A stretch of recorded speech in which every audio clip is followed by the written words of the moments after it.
All right. Can you guys see the screen? Yeah. So Dave, and and Brandon, you may know the answers to these already, but Dave, when you get somebody right and you make a healthy connection, what from a sales perspective, do you have a specific product or products that you're trying to sell? What is it that you're then trying to sell once you find a prospect? The short answer is store decor, the interior decor in the store, Okay. which what that means is that's all the signage that you see inside of retail stores, Okay. whether it be a point of purchase type of display, a hanging sign, could be decals on the wall. It's any kind of signage you see in the stores. For example, you've been in a Lowe's, I'm sure. Lowe's is Pratt's biggest customer, Okay. and all that signage that you see in there is that's what Pratt does. Got it. So when you're out, you're looking for new customers, right? New customer, and are you a lot of times replacing somebody who's already doing the signage or? Yes, there's an incumbent Okay. most of the time. Okay. All right. So we'll talk about later, like what would have to happen to replace that incumbent, but it's rare that you're going into a store with no signage and starting from scratch, I would assume. Correct. Okay. And then would a contract then be for them to be buying signage with you over some time period? So are you trying to lock them into a time period or what would the agreement look like? Not a contract, but yeah, it's a relationship sale. Okay. Because stores are always a lot of times every maybe 6, 7, 8 years, they're doing a complete refresh, as it would be called. But Okay. even during that period, there are seasonal change outs like spring sales, summer sales, promotions, holidays. I mean, there's a need for different signings, change outs all the time. So it is a relationship you're building. They've worked with Lowe's for over 30 years. Yeah. So are you asking then for a commitment to that relationship? Like, hey, you'll buy from us for a year or for a period of time, or could they buy from you once and then in theory go buy from somebody else the next The latter. Okay. It's very competitive. Okay. And once you get a new customer, are you the account manager then working with them, or does that get turned over to somebody else? It gets turned over to a project manager. Project manager. Okay.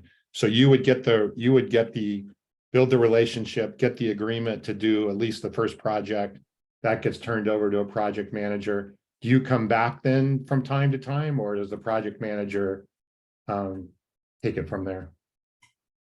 The truth, I don't know what they currently do, but I'm always going to be coming back because I want to be the face. I'm the quarterback. Right. I'm the relationship builder. I'm the one I'm going to be looking for other opportunities. There's opportunities for cross-selling as well, because, well, for example, let's say Rent-A-Center, for instance, Rent-A-Center or Aaron's Rentals. They have, well, I got one going on. No, go back to Rent-A-Center. Say you do the store decor. I get in with someone and I do a bunch of stores. Well, then they also have box trucks out on the road that has graphics on those. And I can cross sell that also. Okay. Okay. So to answer your question, project managers are probably going to talk to them most in regards to scheduling installations and that sort of thing, but I'm going to be the relationship builder. Yeah. Ongoing, right, to take us through. Correct. Okay. And let's see, there was one more question that I had I don't remember what it was. So Oh, who is your then, if you're working to get into a new account, is it the store owner? Is it the general manager? Who is your ideal prospect? It's generally going to be, it's different with every entity, honestly, but what all the chains seem to have in common, they have their own directors of construction for new stores. Right. They have people that have titles like store development. Okay. But it boils down to, marketing people. Okay. So it could be multiple titles. Oh, yeah. Yeah, they're different titles. And if it's a franchise, can a local franchise decide to buy signage from you if home offices, or does home office generally dictate who they buy from? Great question. And I don't have a ton of experience with that yet, but what I've gathered is it's very, that's an important piece of information I find out in my research before I even go target a company, is whether it's franchise or not, because some of them will buy through the franchise, and some of them will buy on their own. Okay. Like I know we deal with Verizon, and we deal direct with Verizon, and then with company-owned stores, and then there's companies that own lots and lots of stores. We deal independently with them outside of the company. That Okay. makes sense. Yep. Yep. So it's going to vary. Obviously, there's research you do to figure out what the dynamics are, what can happen, all that kind of stuff. There's no black and white answers. Okay. Mhm. All right. This helps a lot because I'll frame what I'm going to go through today from this perspective Mhm. of that. So on this slide here, I think we've touched on this before, but the work that you're doing with the social prospecting, Mhm. right? Your goal is to get what we're calling the healthy connection. And so the revenue zone, and I wrote the book from this perspective, and I got a lot of feedback that, well, why aren't you talking about how you would get somebody into the revenue zone? But I start in this book from the point of view of the healthy connection, basically, or maybe even not a healthy connection, but a connection, right? Mhm. So, and the book was written from two vantage points. One is from a marketer, right? You're a salesperson, so you're out going and getting individual deals, but a marketer could be doing this at a broader scale, or they're trying to get lots of people to be aware of their product and to know their company, right? But we're going to talk about this from the sales vantage point, not the marketing vantage point. But the idea being, right, you could make a connection. It may not even be a very healthy connection, but they go, oh, okay, I'm a little bit aware of your company, and I'm a little bit aware of you. I'm sorry, a little bit aware of you and your company. And I know that I'm a little bit aware of the product that you do, or generally what you do, right? So they're very low down here. But for people that have never heard of you, right, they're not here. They're not in the matrix, what we call the revenue zone matrix that's here. So the social prospecting that you're doing, the research and everything that you're going through to build that connection and then create that healthy connection is happening out here with the goal of getting somebody who knew nothing about you to know something about you and have some awareness of what you do. Does that make sense? Correct. And I don't cover this part of it in the book. So I don't, like I said, people are like, well, why don't you talk about how you get people in here? It's like, man, that's a whole nother book. And so, Sure is. and so I start here because one of the things I found was with the companies I was working with and even companies I was consulting with is people would work real hard to get people to hear, and then they didn't know what to do. And they would just try and keep blasting them with, buy my stuff, buy my stuff, buy my stuff. And then the person would basically fall out of this because they got frustrated or, didn't want to deal with the usual pitch. So companies spend a lot of time and effort to get somebody in this. Then what you want to do, of course, is you want to get them to the point over here. And we'll talk about what we mean by the revenue zone, but obviously that's where they're willing to consider spending money with you, right? All of the work that we're doing is to ultimately get somebody that they're willing to spend money with you. Mhm. And a lot of companies just forget about that part, or they focus on this part of getting somebody to know them and be aware of them, but they don't really have a strategy of how they're going to get them over here. So that's what the revenue zone book is all about, is when you have somebody here, now what? That's what the book is about. And Healthy that's why, connection forward, sorry? healthy Yeah, connection. I would even forward. call it connection. I call it connection to customer, right? It's once we get somebody who is, and ideally we want them to come in here as a healthy connection, which is what you're doing. We want them to come in so that they're a little bit farther on the horizontal axis here, Mhm. right? Because if you can have them come into the matrix and like or around trust, then you've got a head start. Mhm. But we just, from the book perspective, it starts with a connection, and then our goal is to turn a connection into a customer. Whereas everything on Brandon's prospecting and everything Brandon's been going over is really how to build the connection and the healthy connection. And that's why what we do is very complementary, we found. That's why we got married.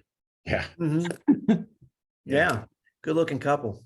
yeah, we hear that a lot, so. Our wives throw things at us when we say it, but they're pretty much agreeable. So anyway, that's hopefully that sets this. And so Dave, when you read the book or you go into the thing, if you look at it from this lens, it will start to make a lot of sense. Yep. If you're looking at it through the lens of what we've been doing down here, that's not what we're Yeah. doing. I'm in the middle of doing both. You would be, right? Because you're bringing in connections, and now your job is to get them to the point where they're willing to do business with you. And that's what a salesperson does. A good salesperson is constantly prospecting, but they're constantly moving prospects to the revenue zone. And again, this is a holistically both parts of the solution. All right, so let's move on. Oh, there's your guy. I'm not going to go through this. This is stuff that you can read in the process. So what do we mean by revenue zone? What we mean by the revenue zone is it represents the place in that buyer journey where the buyer is seriously considering doing business with your company and purchasing your product and service. Mhm. So that does not mean that they've bought something. And the reason is, right, you can get somebody to the point where they, like you could work with somebody at a store development manager or marketing person, and they could go, yeah, I really like your signage. I really like the products. Dave, I really like working with you, all of those types of things. But then you have to do a contract. You have to go through legal stuff. I assume there's other things that have to go on to actually close the deal, right? I don't get into that in the book because everybody's different in what it takes contractually to get a deal done and all of that. But you're not even going to get to the point of having a contract discussion if they're not seriously considering doing business with you and purchasing your product or service. And the mistake that a lot of people make is that they believe that people are seriously considering doing business with them way before they're in the revenue zone. Right. So they'll jump to a conclusion that, well, I made a connection. I mean, think about the pitch slap, right? That's the conclusion I'm making. Dave, I made a connection with you. You must be seriously considering doing business with me. So we better get on the phone. I mean, you see how kind of ridiculous it is when you really think about it. But that's somehow the mindset that if I connect, therefore you're seriously considering doing business with me. And you don't even know what the hell I do. Or even if, and so then the pitch slap and the get on the phone and do the demo and all of that stuff is assuming that you are in a place where you are seriously considering doing, which is why no one likes it, right? You've skipped multiple steps along the way. So the revenue zone is that place where you get that buyer in that journey to that point where they're seriously considering doing business with you. And you know it, right? You'll know it. You know when people are at that point. So the question then is, and before we do that, a lot of questions tend to come up. Well, how do I measure that? Like, is there a way to measure, I think a benchmark of people that are in the revenue zone. So one thing that you'll want to be thinking about, and this is just an example, but we were working with another client where we came up with, okay, if we have somebody in the revenue zone, then we can predict, and you'll see on the book, I talk about predictable revenue. We can predict at a 35% close rate within 45 days. Because think about forecasting, right? Forecasting is a function of who is going to close and in what time frame, right? That's all what forecasting is about. So, and the problem with forecasting is it's generally not very predictable. It's kind of like, well, I think it'll happen. And we want to get to the point where our forecasting using this can be, hey, I have a high certainty that if I get somebody in the revenue zone, I know I can get them to close contracts and everything with a certain X percent rate within Y days. That's what you want to get to. And that's different for every business, right? It could be 100% close rate within 5 days for some businesses. It could be 10%, it just depends on your business and the complexity of it. But we want to get to the point where you have a benchmark that you can start to associate with your people that are in the revenue zone. And, do you see that in your company in general? Do you see that they have good predictable benchmarks for your forecasting? I don't know is the truth. That'd be a question for my boss. I mean, I know they're very structured about forecasting, but the benchmarks they use to create that forecasting, I don't know. Yeah, and it'll be interesting to find out, because what we have found is that most of the time it's completely arbitrary. Yeah. And your definition, Dave, of a forecast is different than mine. And so now as a sales manager, I'm trying to think about, Dave, I know Dave is a little bit more conservative and Tom's a little bit more liberal. And, and again, the other time that people often forget about is, they have a 30, 60, 90. That's about as much velocity as you end up. But if you're trying to really measure what you're doing, you've got to have predictable piece of this. And so you have to know who's going to close and what time frame. That's what we ultimately want to be able to get to here by working through this process. So that might be something to talk about with your boss or whatever at some point. Absolutely. We just had our one-on-one before this meeting, and we're talking about a lot of that kind of thing. Brandon, I realize we don't probably talk enough to our market a bit about forecasting, which is a very, very big deal in sales. Yeah. And we have a system that inherently enables you to forecast at a much, much better probability and a much, much better rate. Yeah. I sometimes think we don't talk about that enough. Well, it should be, do a webinar inside of Modern Seller HQ on modern benchmarking or modern forecasting. Forecasting, yeah. For your corporate programs. Yeah. Because that's what upper management's all about. Well, it makes sense, right? I mean, the reason you'll see I wrote in the reason the revenue zone came about is I was in a board meeting and people were asking me questions about our forecast.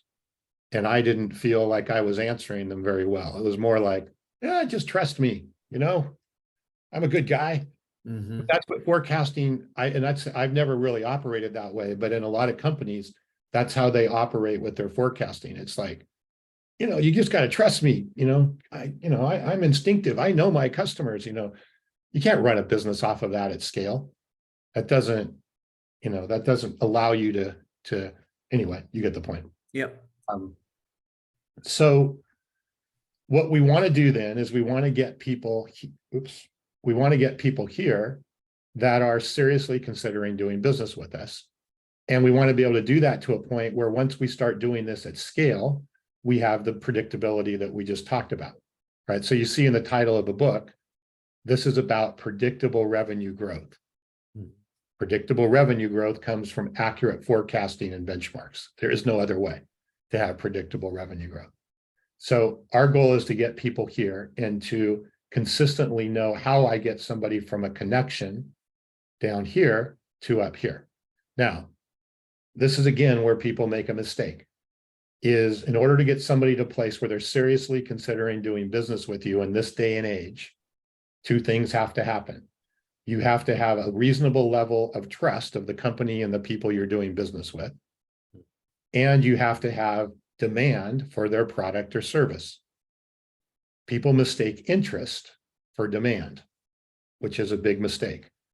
Again, going back to even a connection, right? Oh my God, he's aware of me. He knows who I am. Therefore, he must be in demand of my. It's like, again, when you look at it, it's so ridiculous. It's just laughable.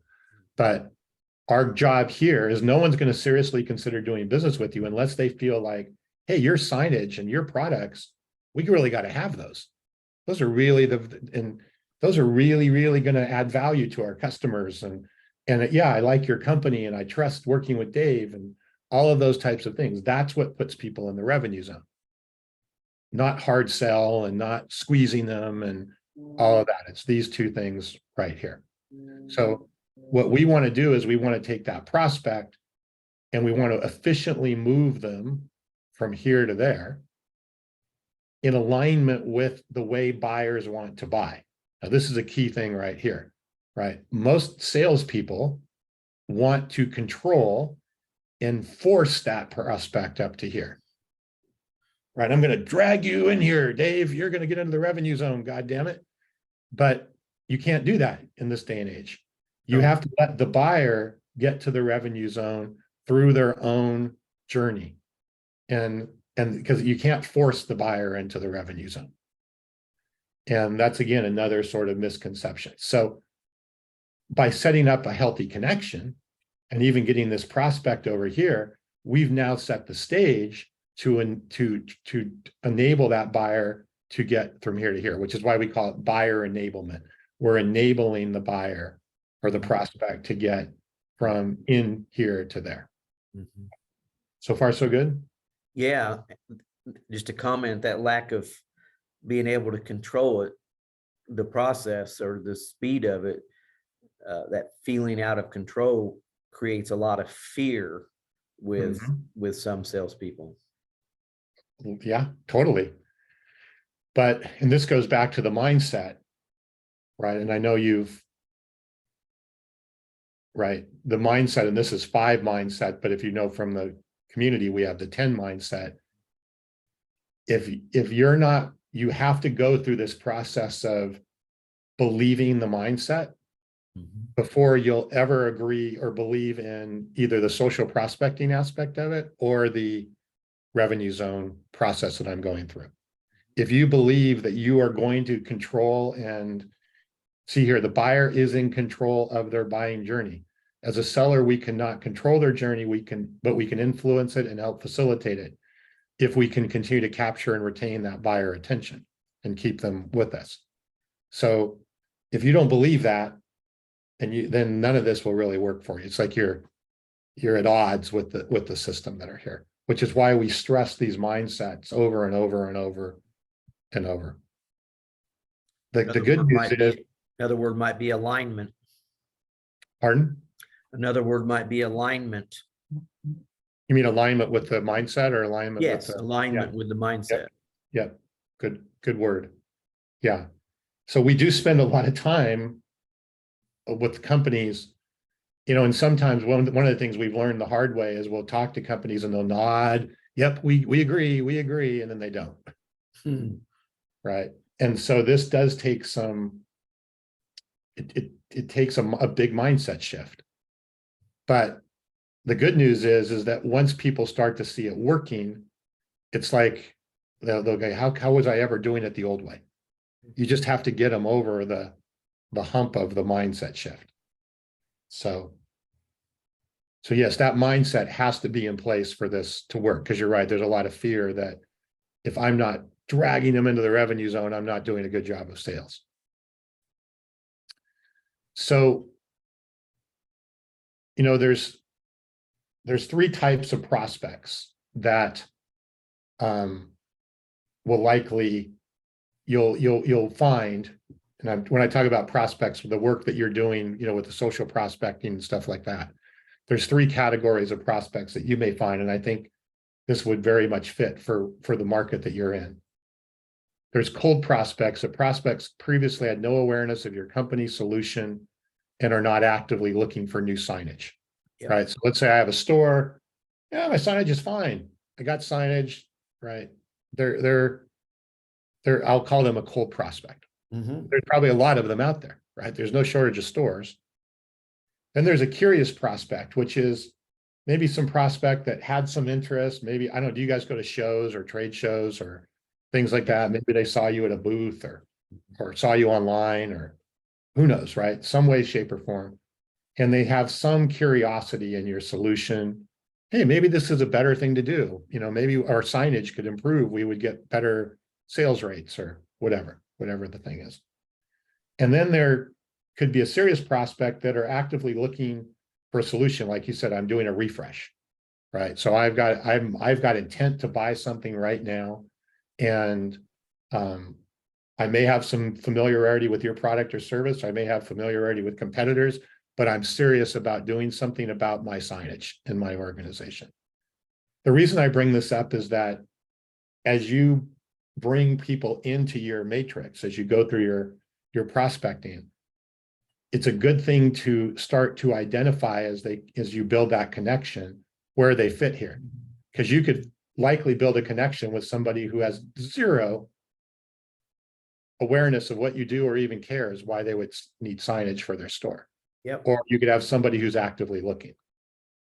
And I don't know if you've probably seen a cross section of this even in the work you've done so far. Absolutely.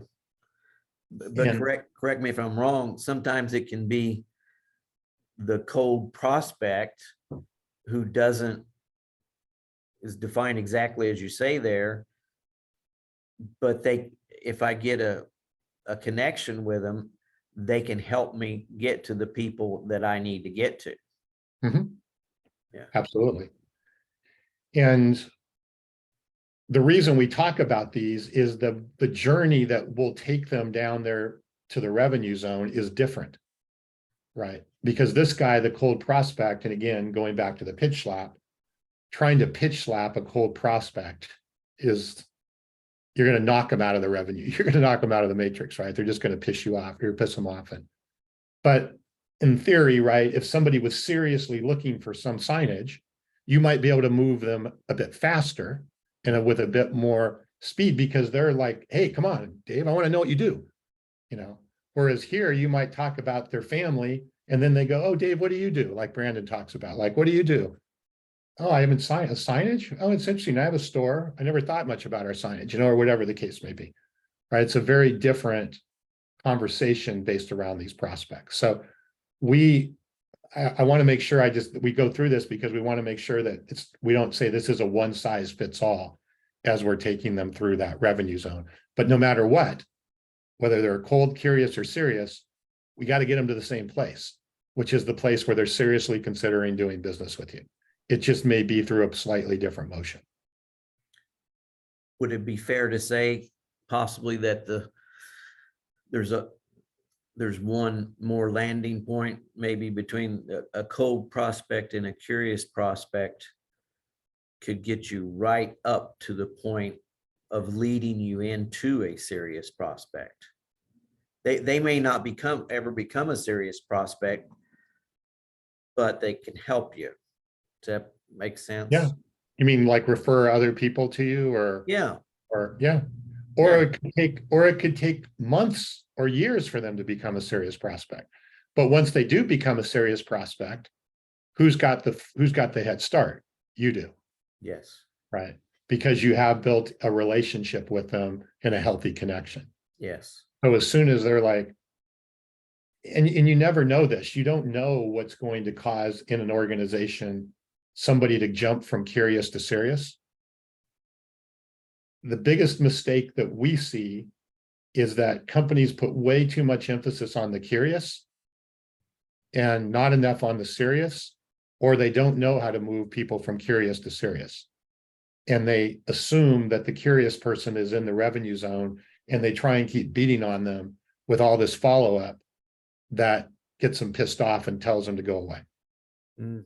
Right. So you can drive somebody out of the revenue zone matrix by not understanding where they are in their journey. So I think it's important. And again, from a sales perspective, right, that's your job, is building the relationship, is knowing where they sit in this piece that's here. Absolutely. So, all right. So then our goal, as we said, is to get either whether they're a curious prospect, a serious prospect, or a cold prospect, to get them to that point. I didn't say how long it's going to take to get them to that point. Different people may get there. But ideally, again, we want to come in through the work that you're doing with the social prospecting. You ideally want to get them moved over on this horizontal matrix, no matter what, as quickly and efficiently as you can, by establishing yourself as the trusted guide, everything that you've been going through on the training so far. All right. So I'm going to skip this part and let's talk about this. So, and this is a little bit different. What I'm going to go through here is a little bit different from a sales mentality than it is from a marketing perspective. So I'm going to talk to you a little bit about if I was a marketer, right, and I'm running marketing campaigns, what will tend to happen is, let's say I'm running a digital ad, I'm running LinkedIn ads or something as a marketer, and somebody sees one of my ads and they click on the ad. Well, most people, right, and think of yourself as a buyer. Okay, you clicked on an ad about your company. This talks about some signage. You now have some awareness of your company, and you know what the company is. You have some awareness of your product. What you tend to want to do, what most buyers want to do, is they want to anonymously do their research, right? They don't want to have a salesperson call them immediately. They want to do their homework. Oh, this looks intriguing. I have some awareness. Okay, let me go do some homework. And they go do their own homework, and maybe they'll try and find other people that are using your signage or all of that kind of stuff. And then eventually, you hope that they're willing to come out of what I call the anonymous zone, or you may have heard the word dark social or all this kind of stuff, and get to the point where they're willing to engage with you or engage with somebody in the sales organization. So again, this is more of a marketing centric view of the whole thing. So then they're willing to engage with somebody in the sales organization, but that generally doesn't happen until they're much farther up the process of their buyer journey.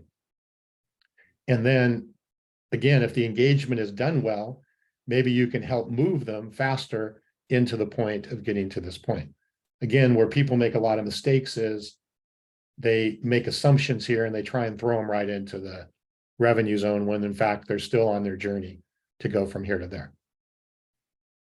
However, from a sales perspective, right, what you're doing is from a sales perspective, you're not going to really have an anonymous zone, because unless you get somebody who through marketing or whatever has already been doing their research, but you're trying to reach people that you're trying to move this engagement zone much farther down because you're now engaging with them, if that makes sense, right? You're going out and soliciting engagement. That is what you are doing versus marketing people, which are really just trying to get people to have awareness and build some interest. You're actively soliciting engagement. So this engagement zone inherently moves down. But that all said, you may run into somebody who, for whatever reason, has been in the anonymous zone, looking at your products, looking around, doing some homework, all of that kind of stuff. So one of the things I always try and do is understand, hey, what do you know about us? What have you done? Do you know anything about us? Have you done any research? You may find that they've been kind of as a curious prospect in that anonymous zone. So I want to, again, the reason I'm asking these questions is I want to know where they are in their journey. Yeah. Right. Because you make a healthy connection. The next thing you got to figure out is where they are in this journey. Where are they plotted in this piece here? Does that make sense? Yes. And it'd be interesting if, to go through the connections you've made and plot them. Like, where are they? Well, they're just over here on the left, or they're down here at the bottom. No, they had been doing some homework, or they knew a little bit about who we are. There was some curiosity, or most likely you're going to have a lot of them that are down here, but you very well have some that are here. And then you can start to plot your prospects in terms of where they are relative, which is why we call it the revenue zone matrix. We call this the revenue zone matrix because we can plot people or plot prospects right within those pieces that are there. And I'm giving you a lot of data today, but all of these details in the book. So there's 250 pages of detail behind all of this. which I have the book. Okay, great. Awesome. So it'll make a lot more sense probably as you read it now that we have some context of what we're doing here. So far, so good, or? Yes, so far so good. Okay. So what our job now is to understand how we get somebody from wherever they come in to the revenue zone. We call this journey, and remember back from the mindset, right? We can't control the journey, but we can facilitate and influence the journey. Mhm. And this is the area where the fear comes in, right? What are we going to do? Bring somebody in here and just kind of cross our fingers and hope that they end up finding their way to the revenue zone? No, we want to facilitate the journey. And the yellow brick road is the tool that we use to facilitate that journey. Okay. So the yellow brick, and there's 2 chapters of this, of how to create your yellow brick road in the book. So I'm not going to go deep on this. I'm just going to talk about conceptually what we're dealing with here. Mhm. So what we do, and you'll see this in the book, is we work backwards. We go to the revenue zone and we say, what are 3 things that my prospect needs to understand, and 3 things that they need to believe about either my product or service or my company to get them in the revenue zone? 3 things. So again, remember, the revenue zone is they're seriously considering doing business with your company. So maybe in your situation, 3 things they need to understand are, what you offer, right? With the products and signage that you offer, how it differs from competition, and I don't know, maybe they need to know what the pricing structure is or how you manage your I'm just making stuff up, but Yeah. okay, those are logical things that they would need to understand. Mhm. But they also need to believe, and believe has emotion in it, right? And people buy a lot of times on emotion and logic, not just logic. So the belief may be, God, these guys are going to be great to work with. I really believe that this is going to be a fun company to work with to get this project done. I really believe that they understand our business a lot better than the competition.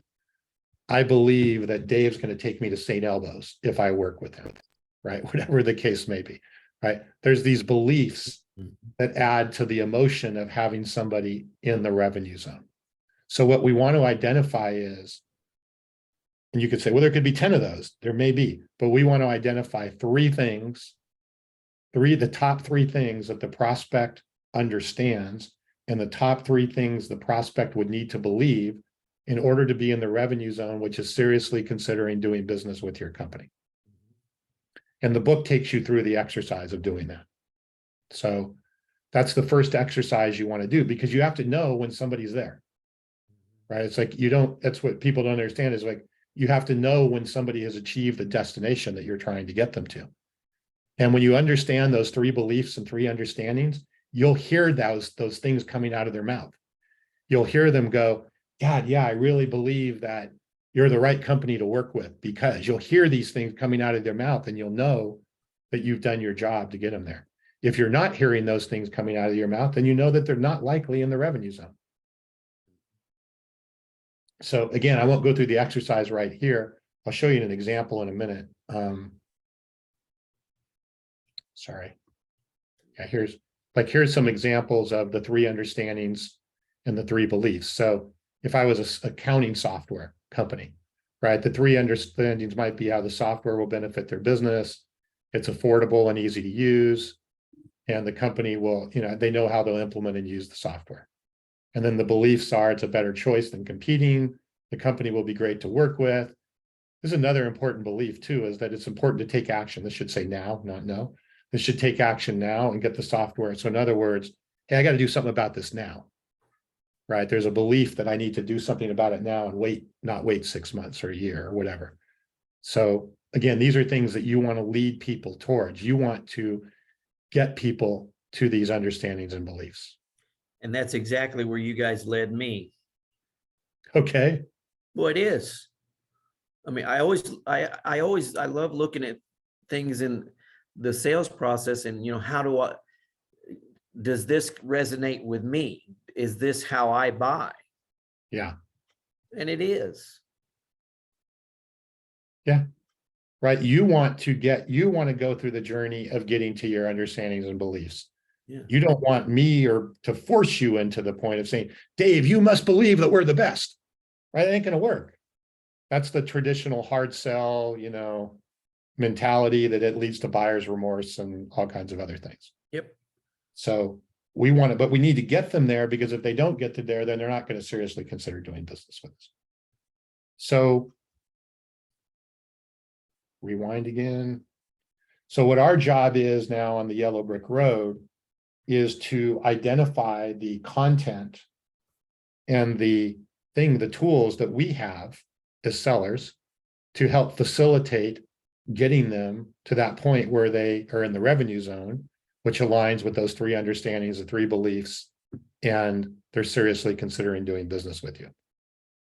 And what it does is it starts to allow you to think about your content strategy around a process versus what I call spray and pray.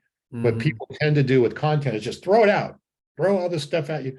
I'm just going to send you random content and hope, Dave, that somehow that causes you to move on the yellow brick road. Usually what it does is confuse people, because it's usually done in the wrong sequence.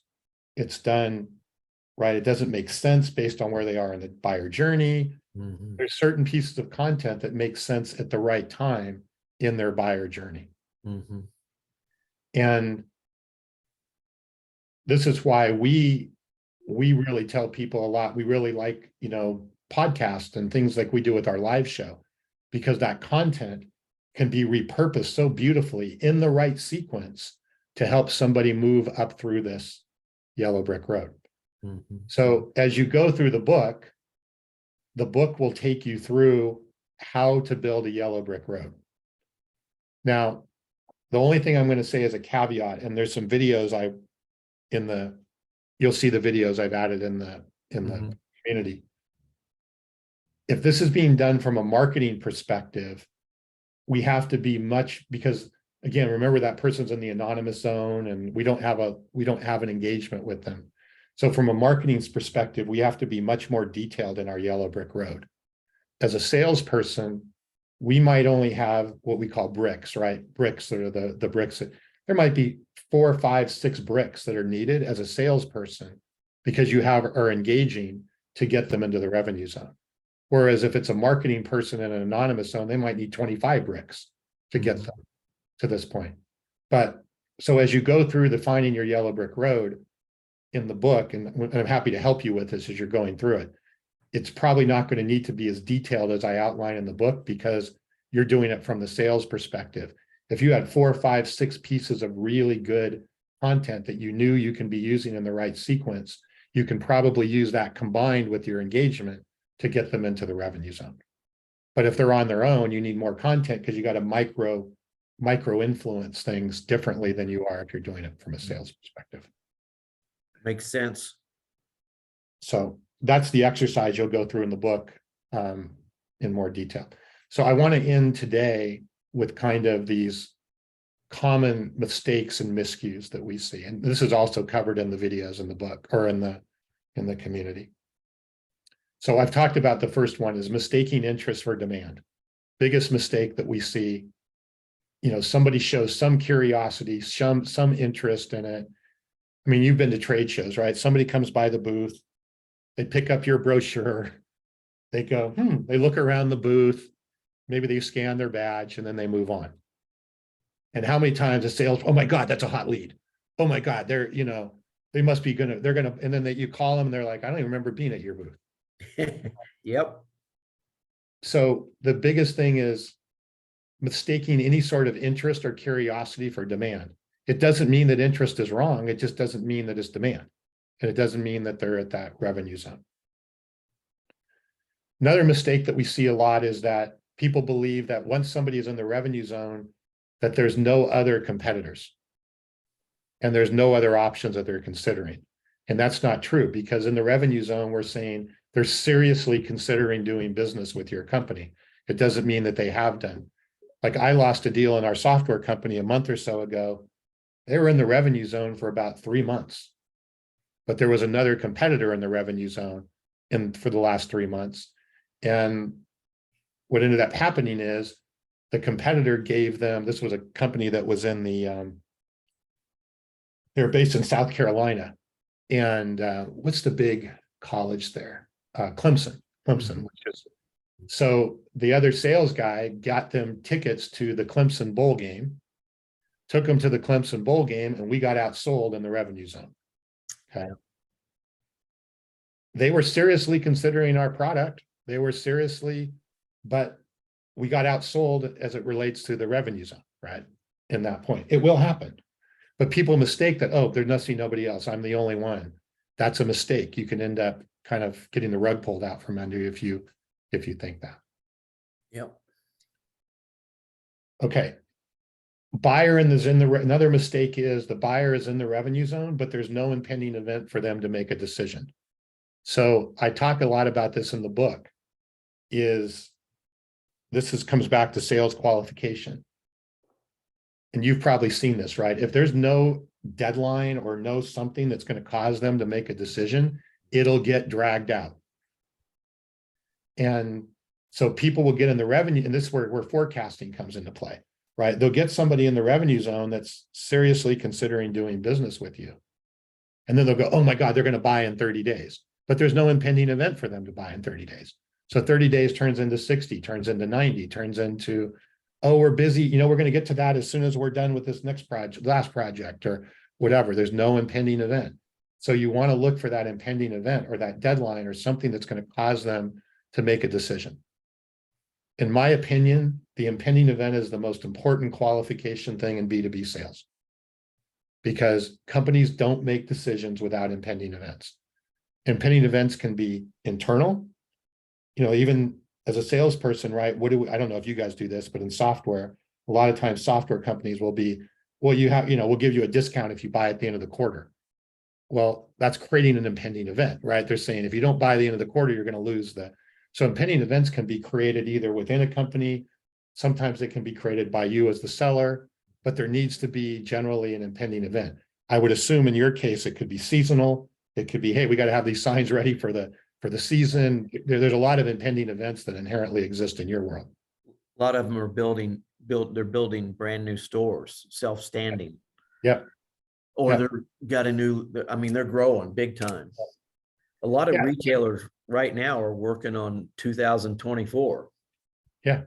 So there's impending events inherently in what you do, which is great. A lot of companies, don't have, like, even for us, right? What's the impending event for them to start using social prospecting or using revenue zone or whatever, right? We have to go look for that impending event. Another thing that is a mistake is that a lot of times when a company gets into the revenue zone, other stakeholders start to get involved. Maybe it's their finance department or their buying groups or their, things like that get involved, contracts, legal, things along those lines that haven't been involved prior to getting in the revenue zone. Mm-hmm. And you're a good salesperson, right? There's other stakeholders and other things, but a lot of people mistake that and go, wait a minute, what happened? Legal got in the middle of it or whatever the case may be. Well, that goes back to qualifying too. Mm-hmm. Slow down to speed up. Mm-hmm. And know who the stakeholders are, right? That are there. The other thing that we see a mistake of is making the actual purchase and transaction process difficult. So they get people in the revenue zone and then they make the process of actually getting a deal done, whether it's contractual or whatever, like very difficult. And then you've done all that hard work and then you can't get it over the finish line because the purchase and transaction process is so awful.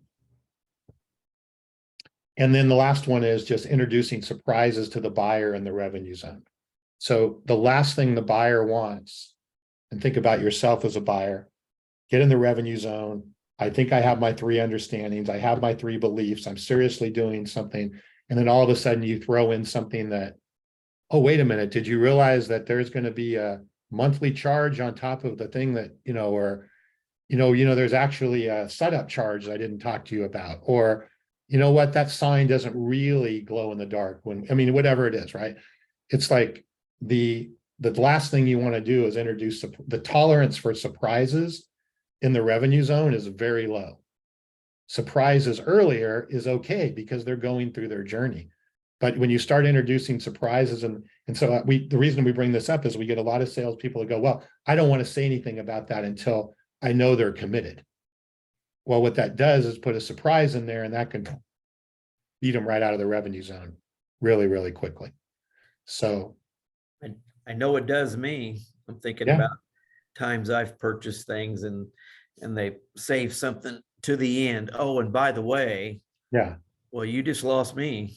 you just knocked them, you pitch slapped them right out of the revenue zone, right? You slapped them right out of the Well, the you lost my trust, and Exactly. trust is, yeah. So anyway, yeah, just going back here, social prospecting, that's what you're doing here.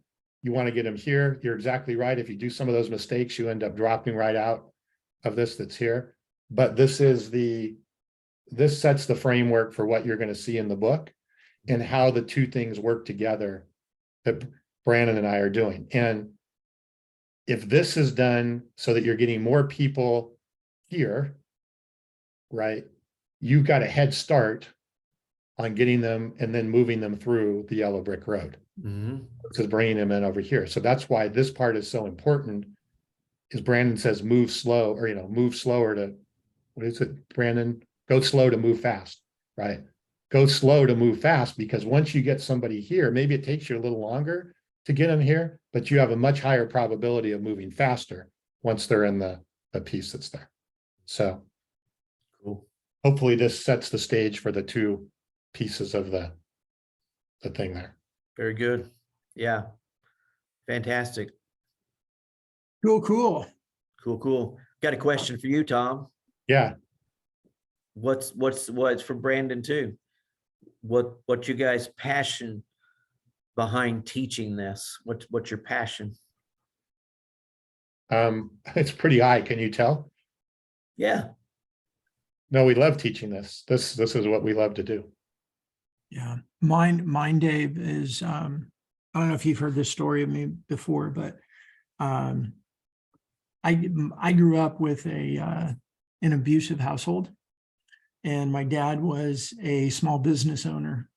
And I used to think as a silly kid that if I could possibly help him take some stress off his plate and help him make a little bit more money, maybe our household wouldn't be so chaotic. We wouldn't have so much garbage in it.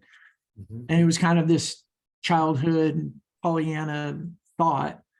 But I realized in the first company I became a part of, I owned like 5% of the company, and two guys brought me on. I was working late one night, and a client called, and it was like 11 o'clock on the East Coast, 8 o'clock in California, and I was still there. And I helped him, and he's like, "Oh my gosh, thank you so much." He's like, "I'm a small business owner, and